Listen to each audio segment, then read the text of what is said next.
the Cambridge Dictionary versus the National Geographic have quite distinct definitions of what civilization is. And there's also a slide, the next slide, which is going to give us a more step by step back to or like criteria list for what civilization is.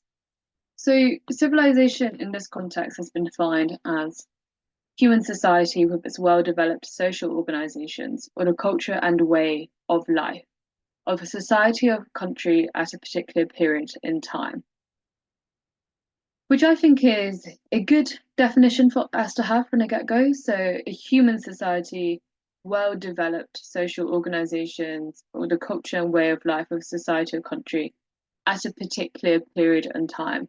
So, civilization is something that's very temporally oriented.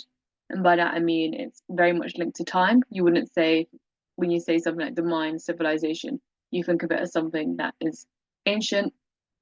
So, immediately, the fact that I'm asking, is our civilization in danger? Quite odd. We wouldn't really talk about British civilization, for example, or Chinese civilization, or American, or Russian, or Swiss civilization these days. It's something that is quite a historical term to be using.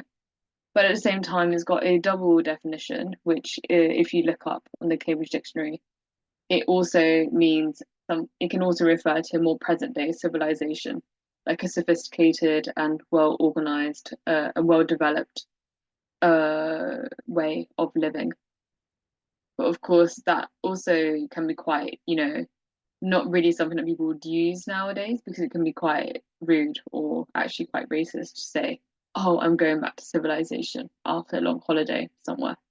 So the National Geographic makes this a slightly more technical, and it talks about a complex way of life characterized by urban areas, shared methods of communication, administrative infrastructure, and division of labor.